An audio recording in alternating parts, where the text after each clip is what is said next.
नदी किनारे एक बड़ा सा महल में सोमू राजकुमार अपनी पत्नी केसपरी खुशी के साथ रहता था। केसपरी खुशी और सोमू की एक बेटी थी। केसपरी ने बड़ी प्यार से बेटी के नाम रखा था राया और राजकुमार को मछली पकड़ने का बहुत शौक था। नहीं, मेरे से और नहीं होता। पूरा दिन मछली पकड़ने के लिए बैठा हूँ, एक भी मछली नहीं फंसा। ऐसे कैसे चलेगा? अब मैं महल लौट जाता हूँ। राजकुमार समू उदास होकर अपने महल में लौट आते हैं। लो, आ गए हमारे राजकुमार जी। घर लौटने की क्या जरूरत थी? तुम सिर्फ मछली ही पकड़ते रहो।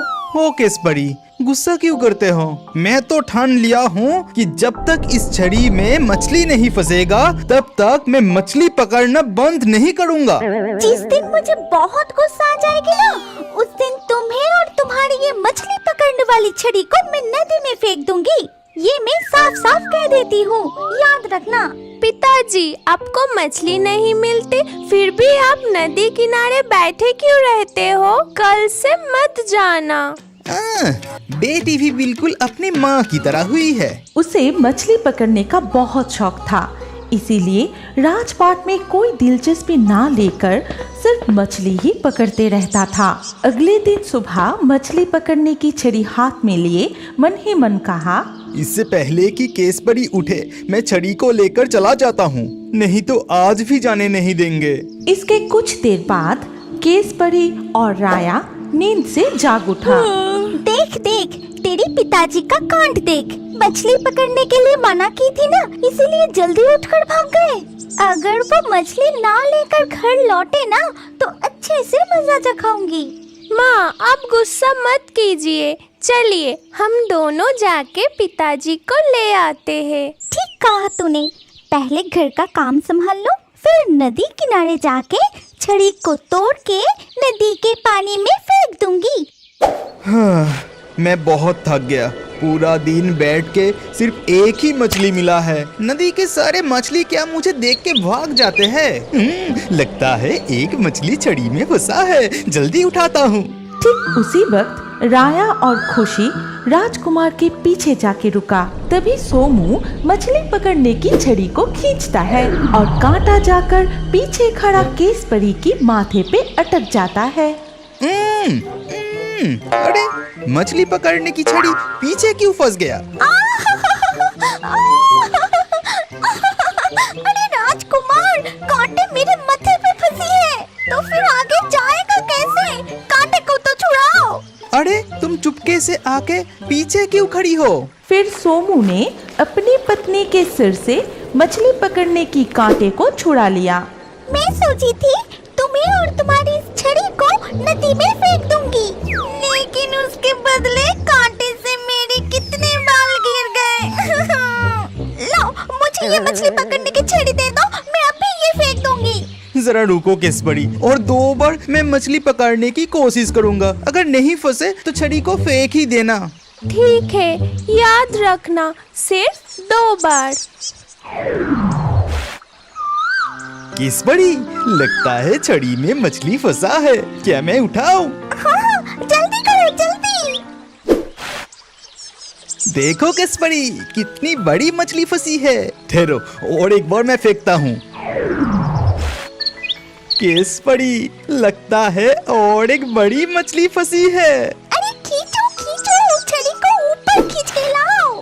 पिताजी, आपने देखा हम दोनों कितने सुलक्षणा है? हम दोनों जब से यहाँ आए हैं तब से ही मछली फंस रही है। तूने ठीक ही कहा, तेरी पिताजी को मछली पकड़ना नहीं आता। तुम मछली पकड़ते रहो, हम यही बैठते हैं। लक्ष्मी, ये मेरा इतने दिनों का मेहनत का नतीजा है। इसके बाद सोमू राजकुमार बहुत सारी मछली पकड़ते हैं।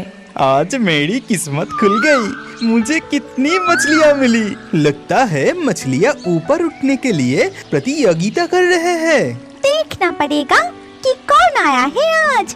तुम्हारा पत्नी।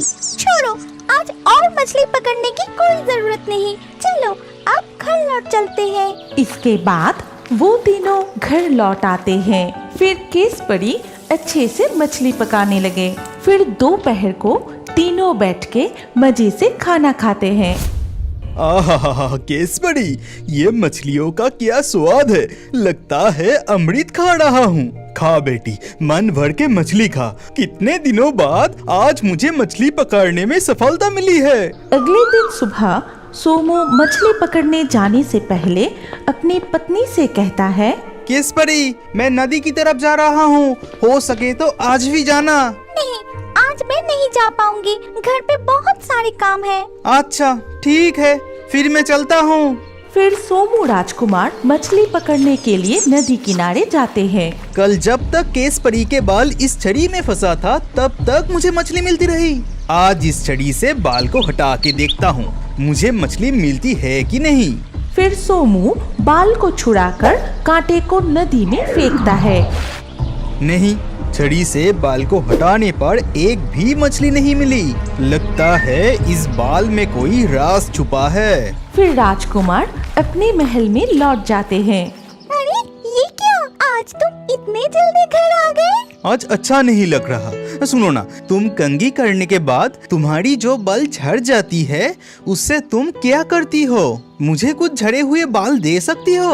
अरे क्यों, मेरी बाल लेकर तुम क्या करोगे? सुना है कि बच्चे झड़े हुए बाल बेच के मीठी गोलियां खरीद के खाते हैं, तो मैं भी खाऊंगा। क्या मैंने सोचा था कि इस उम्र में तुम्हारा दिमाग खराब हो जाएगा?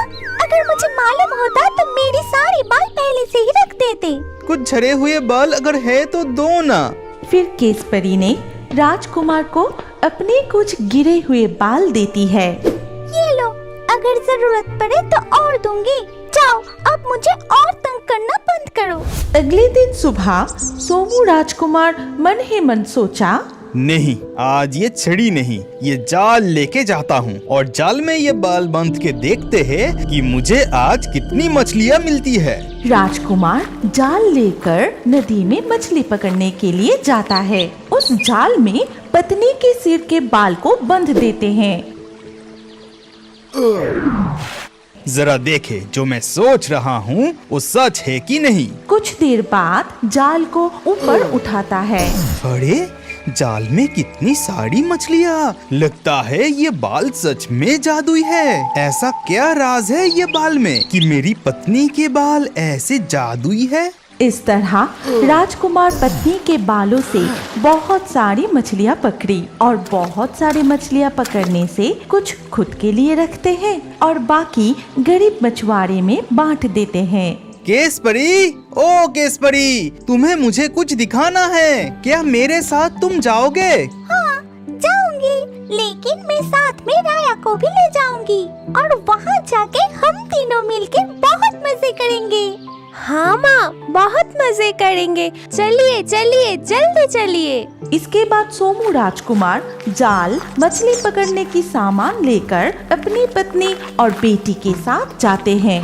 केसरी, मुझे लगता है तुम्हारी बाल जादुई है। जब भी तुम्हारी बालों से मैंने छड़ी या जाल डाला तभी मुझे ढेर सारे मछलियाँ मिले। पागलों की तरह ये तुम क्या कह रहे हो, मेरे झड़े हुए बाल के कारण? फिर सोमू राजकुमार हंसते हुए जाल से केश को बांधते हैं।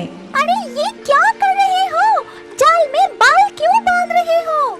सोमू राजकुमार पानी में जाल डालते ही बहुत सारे मछलियाँ फंस जाती है।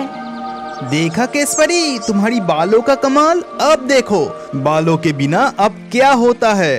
लेकिन राजकुमार बिना बाल के जाल फेंकने पर एक भी मछली नहीं फंसी। अब देखा, जाल में एक भी मछली नहीं फंसा। बालों में जरूर कुछ तो है। अब तुम मुझे सच सच बताओ, तुम्हारे बाल में ऐसे क्या रस छुपा है कि बालों से मछली पकड़ते ही इतनी मछली मिलती है? सच में मुझे कुछ नहीं पता। अगर पता होता तो पहले ही तुम्हें बता देती। ठीक उसी वक्त नदी से एक नीला जलपरी निकली। फिर उसने बोली, मुझे पता है तुम्हारी पत्नी की जादुई बाल के बारे में। क्या तुम सुनना चाहोगे?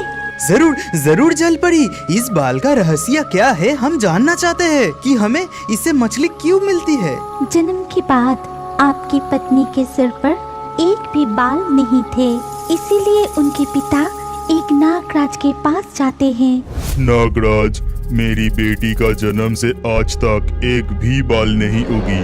इस समस्या का कुछ हल बताइए नागराज।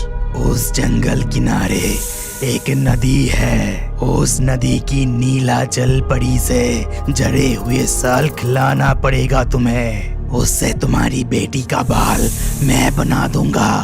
केसपरी के पिता नदी किनारे बैठ के जलपरी को स्वरण करने लगे। नीला जल पड़ी, तुम ऊपर आओ, मुझे तुम्हारी जरूरत है। बताओ, तुमने मुझे क्यों पुकारा? तुम्हें किस चीज की जरूरत है? नीला जल पड़ी, मेरी बेटी का सिर पे एक भी बाल नहीं उगी। मुझे आपकी झड़ी हुई सल्क चाहिए जिससे मेरी बेटी का नए बाल उगेगी। फिर नीला जलपरी जादू से अपने कुछ सल्क उनके हाथ में देती है। ये लो मेरी झड़े हुए सल्क। अगर मेरी कारण आपकी बेटी को बाल मिल जाए तो मैं खुद को धन्य महसूस करूंगी। और हाँ, इस सल्क से अगर तुम्हारी बेटी के सिर पर बाल उगे तो पूरे जीवन इस बाल से तुम मछली पकड़ पाओगे। धन्यवाद जल पड़ी, आप मैं चलता हूँ। इसके बाद केसपरी के पिता नागराज के पास जाता है और वो जलपरी के सल्क उन्हें देता है। नागराज उनके जादू से केसपरी के सिर पर बहुत सारे बाल उगाते हैं। यही है तुम्हारी पत्नी की जादुई बालों का राज। तब मैं बहुत छोटी थी। पिताजी मुझे कुछ कहने से पहले ही वो गुजर गए और इसीलिए इस जादुई बाल के बारे में मुझे कुछ नहीं पता। पहले ये राज पता होता तो हाथ में छड़ी लिए घंटों तक बैठना नहीं पड़ता। बहुत हो गई, अब घर चलो। पूरी जिंदगी पड़ी है इस जादुई बाल से मछली पकड़ने के लिए। इसके बाद से सोमू राजकुमार हर दिन नदी में से बहुत सारे मछली पकड़ते थे। कुछ मछली अपने लिए रखने के बाद बाकी बचा हुआ मछली सारे नगरवासियों में बांट देते थे। हमारी कहानी यहीं पर समाप्त होती है। अगर आपको ये कहानी अच्छी लगी हो तो इस वीडियो को लाइक करें और अभी और एक नई मजेदार कार्टून देखने के लिए स्क्रीन के ऊपर इस वीडियो को क्लिक कीजिए और हमारे इस चैनल को जल्दी से सब्सक्राइब कर लीजिए।